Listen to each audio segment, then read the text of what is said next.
There's a number of third-party plugins and fan-made levels that were released for Ferazel's wand.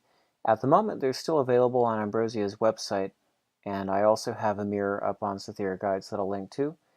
But there's a lot of them here. You can see I'm just scrolling through. There's a whole bunch of levels. Some of these are music, some are updates, some of these are downloads, for instance, for the mascot editor. I've downloaded a whole bunch of them. I have them in my plugins folder here. The way you install most of them, there's unfortunately not a really easy mechanism to do it. I think it was one of the things that Ben Spies was going to add if he had released another version. But since he didn't, what you have to do is you move the existing world data out of your folder, and you'll put another world data into your folder. So for instance, 2Jax made a level set called Jax World, and he has Ferazel's wand world data. We can just put this into our folder, and this will allow us to play that level set using this world data. Now, some of them are a little more complicated. For instance, Dr. Tolin, if you look at his README, you will see it's quite a bit more complicated, the installation process. Primarily because he is replacing a lot of resources and graphics. So you actually have to copy not only the world data, but you have to copy over, using ResEdit, individual resources from the sprites, the background, the titles, and the world data.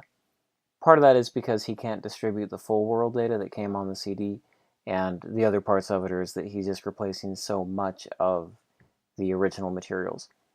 So there's a handful of these that are actually pretty complicated to set up, like Dr. Tolin. Most of them aren't that bad. Most of them just have a single file, like the return here and Jax. So I'm not going to bother to show the setup process for each one. Basically, it's just this copy it out, move the replacement one in, or maybe do a few things to tweak the ResEdit according to the settings. But once you have your plugin in place, you can open up Ferazel's wand and you can play that plugin. So what I'm going to do for this video is basically a montage. I'm not going to play through all the different worlds because, as you can see, there's a lot of them. And different people have different ideas of how they wanted to continue the story or alter the story. And if you're curious, I encourage you to download and try some of them. I don't have all of them working. For instance, Origin of the Mist Potion. The archive doesn't seem to extract correctly. I'm not sure why. But for the most part, they work. And you can try out a lot of them. I'll show a handful of them on here just for the benefit of people curious to see what fans have made.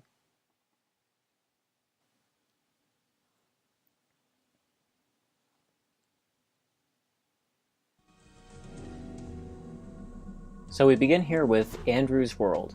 This is kind of a joke level set, I would say. As you can see in this conversation here, it makes fun of the original idea that he was covered in blood, and they say it's just ketchup. But this one's kind of a product of its time. The idea is that Ferazel has to go kill Bill Gates and stop Microsoft from taking over. Back in the days of the desktop wars, I think everything is in the mobile space now. But still, an entertaining little level set.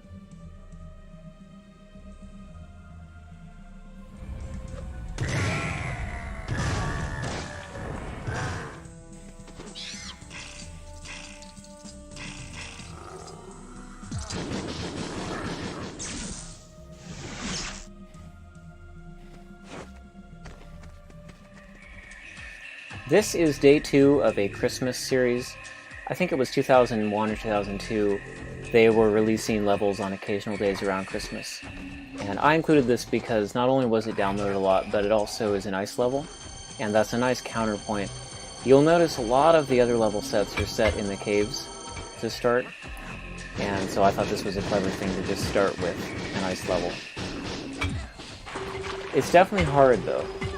This is another problem that I'll probably reference another time or two, is when you start a new game, Ferazel is weak. He doesn't have many spells or many weapons, and he's a lot weaker than he was at the end of the game. So some of the plugins don't account for that as well as they could.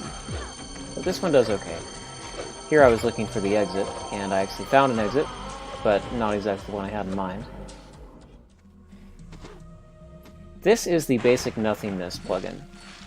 Now, I actually enjoyed this one a lot. First, I thought it was very pretty. Looking at the dynamic lighting, the use of tiles and things, he does a lot of work making this a very pretty level set. The other thing is, I felt this difficulty scaled. As I just said, some of them don't account for the fact that your character is so weak at the start. And yes, this one is challenging. Like here you have to swim under acid to get to that chest. But it still scales to the point that you can make it through a level without much difficulty. In fact, in this one, I think I made it to about the 3rd level. I'll just show you another clip or two of the different levels. But in that sense, it might have been my favorite because it felt most like the original game.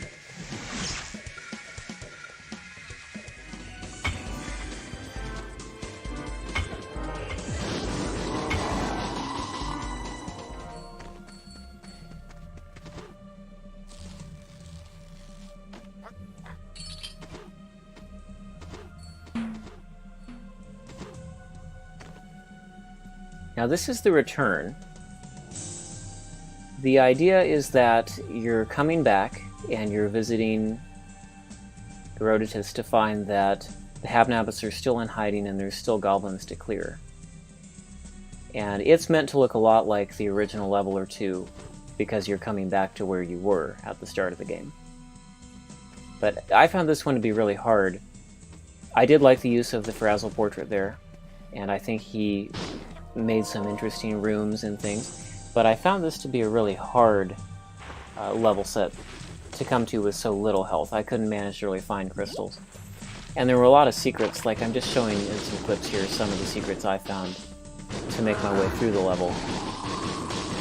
But I might have to pull it up in editor to find all of them. And here's the other Habnabits that we're searching for.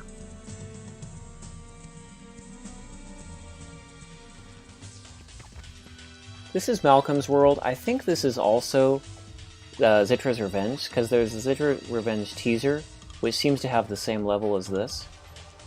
And the idea is that Zitra has either survived or somehow come back in a way that we don't know.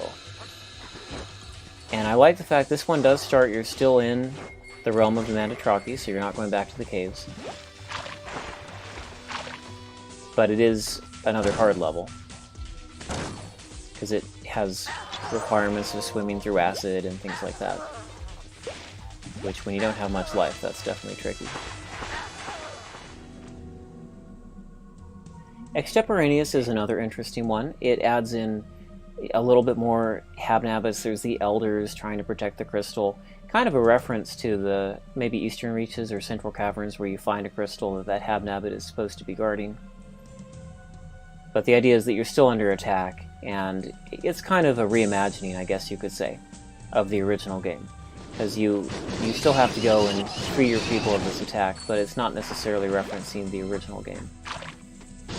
So some position themselves as direct continuations, and other ones are restarts, and other ones are just completely fun remakes.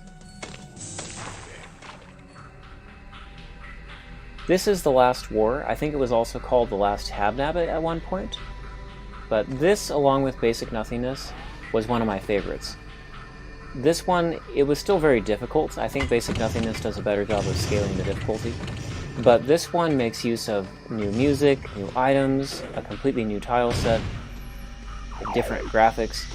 I felt like this was one of the most originally conceived stories. There's some interesting uses here. For instance, you have to avoid the fire and climb over those platforms if you want to get to this Viridian Brine. But the level is a little bit tricky to navigate. You have to have fire seeds at the right point, press buttons at the right times. And even then, I'm not sure that I actually finished this level.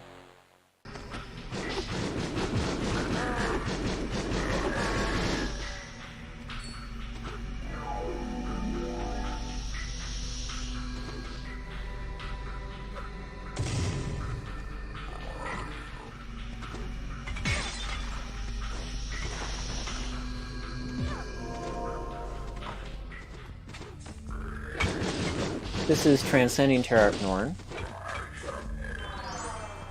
It's an interesting one. It starts you right in a vertical tunnel, and you have to branch off down these different sides to figure out how to progress forward.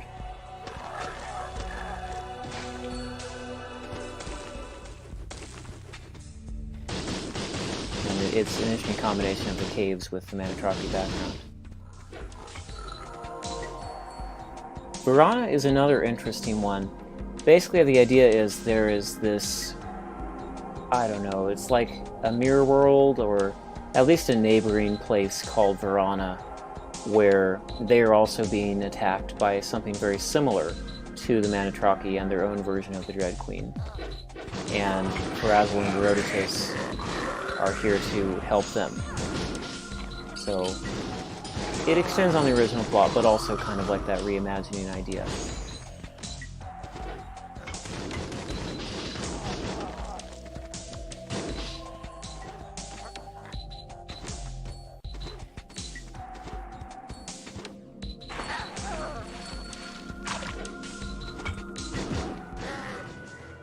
Now here is Dr. Tolin. You can see the different level, the different loading screen there for the menu. Dr. Tolin is the most expansive level set in that you have to change a lot of resources in the data using ResEdit. It's almost like a completely new game. It has its own tutorial, it has its own plot. I think it's largely kind of a joke plot, like it's not a serious story. Because you can see here, for instance, he says, I have no sprites of me standing up. So another one like Andrew's World, where it's kind of making fun. But it's definitely large. It changes a lot. And it also makes heavy use of unused characters, unused graphics. Probably the best illustration that we have.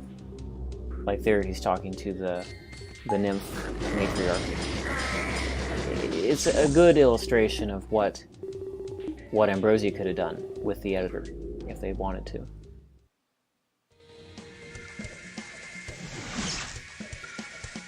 And I actually did go through another level or two on this one.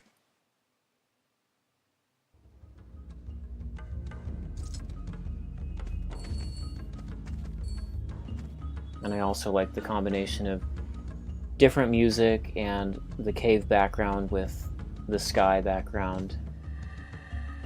It's a clever way to do it.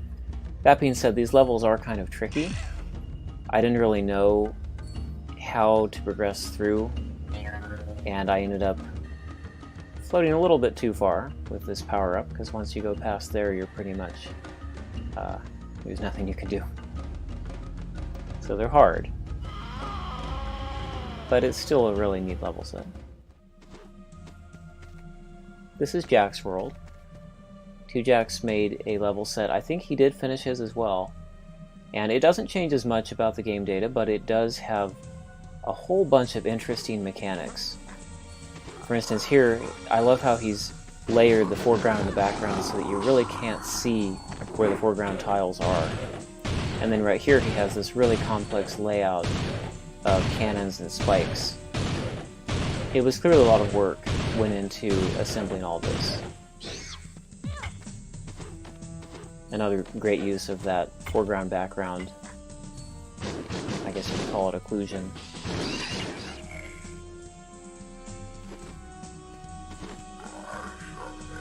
Kind of like the labyrinth where you have to climb up and down avoiding those spikes. And also jokes. I think a running theme in a lot of these level sets is that they do make some fourth wall breaking jokes. This is very brief. This is timed bosses. It's just basically the Manitraki warrior and the Manitraki wizard with a timer. So I was just showing that briefly. They did use some bosses in these. This is Feroz Alina. The idea is that there are still a number of enemies around, and they have kidnapped Ferazel's wife, Feroz Alina.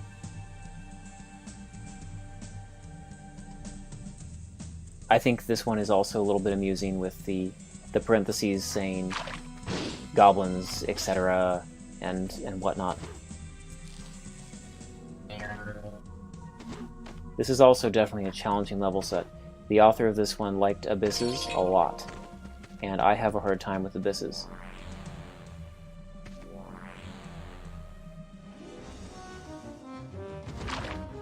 This is the Habnabit Delivery Core plugin. It's just 10 joke levels. There's a few hang gliding, some minecart, and flying carpet, that type of thing. I'm just flying through the level as quickly as I can to get from one side to the other and show what a different level looks like. But this one was actually made by Terok, I believe.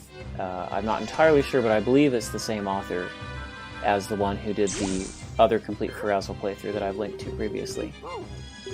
So he also has a history with the community.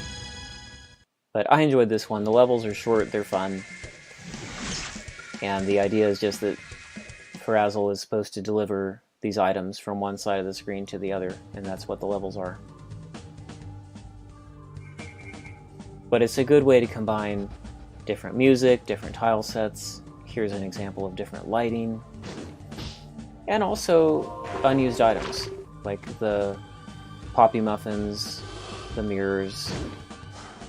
And the other thing is interesting is those doors, you don't need keys to open them. He uses the items as the keys. So you need poppy muffins to open the doors.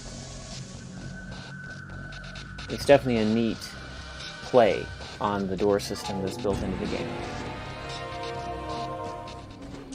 Here is another example of how he does some clever stuff with minecarts. So for instance, here you have like a little falling marble type game. This is the Terok level set, starting with an X instead of a Z. Here you have the Vorpalder, different combination of music and background again. Another minecart, which apparently works without the tracks. But you have to jump off that pretty fast, otherwise you'll fall into an abyss. I always struggle with the ones, there's a handful of level sets where they do a lot of abysses, and I struggle with those.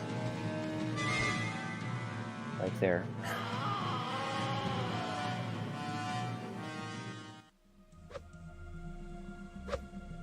Orthographic Universe is another really interesting one. If I like Basic Nothingness the best because of its scaling and difficulty, and The Last War because of its use of new tile sets and completely new levels, I think Orthographic Universe was my favorite in terms of a new plot.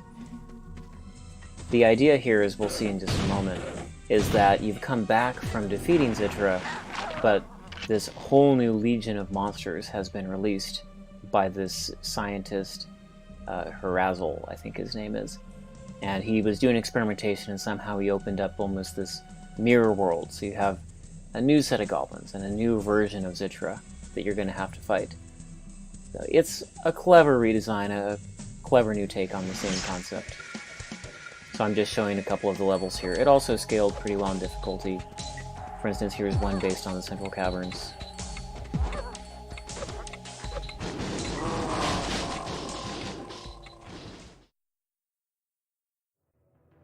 That was the last plugin that I showed in our little montage there. It's time to finish up this playthrough once and for all. My list of videos has continued to grow, but if you've reached it this far, I appreciate your interest in the game and wanting to see more about it with these extra videos. Now there are more level sets. There are mostly some individual levels, and there's more to the plugins than what I showed. I just wanted to give you an idea of what the fans had done, and some inventive uses of minecarts, objects that weren't used, characters that weren't used, that type of thing. By this point we have seen Ferazel run, jump, climb, hang glide, learn all sorts of spells to fight many different types of enemies all over Terok Nor. And I said at the beginning of this playthrough that part of my goal would be to communicate how fun this game is, even though it is challenging. And I hope that has come through, just how much there is to do, how expansive Ferazel's wand is. Now unfortunately it never continued from there. There wasn't any sequel, no expansions. A couple reasons for that. One is this was the first in-house game developed by Ambrosia, with Ben Spies there, and I don't think they covered the development costs in sales. It just didn't sell that well. And that's partly because the Mac gaming community was kind of shrinking at this time. This was back when there was a move to Mac OS X, and Ambrosia's fate was starting to become a little bit uncertain. Another reason is that they didn't have to do a full sequel. They could have done an expansion. They had unused material from Andrew Hunter. They had an editor in-house. But Ambrosia never did that. I don't know of any of their games other than Escape Velocity where they really used the same engine in another game. And even then, they had a whole new scenario. Most companies, if you look at Blizzard Entertainment or the Command & Conquer franchise, those developers tended to release expansions to their games, which were basically just level sets. Maybe they extended the plot a little bit, but for the most part, they were just new levels. I think the fan plugins demonstrate that there was enough content there to make an expansion, and they could have recovered their development costs, but Ambrosia just never did that. Another reason is that Ben Spies left the company shortly after Ferazel's release, and it was actually on pretty bad terms. If you go and look at the Ferazel boards, I won't really get too much into it. I just think it's a sad thing on all sides that Andrew took a very dim view of Ben Spies partaking with the community, and he actually just banned him continually from being on the Ferazel boards. And for his part, Andrew would interject whenever Ben Spies wanted to come back and express interest in making patches or adding to the game. And he said more would come through Ambrosia, but I think there was kind of an antagonistic perspective towards the community at that point that it never had any hope of happening. So kind of a sad thing overall. As a small aside, I do want to show, while I'm digging around in these older papers and older website files, there was a joke interview put up on the Ambrosia Times called Up Close and Personal with Feroz Alina.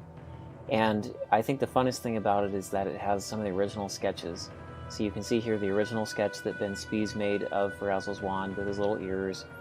And you can see Andrew Hunter's only sketch that I know of where Ferazel has his hood down.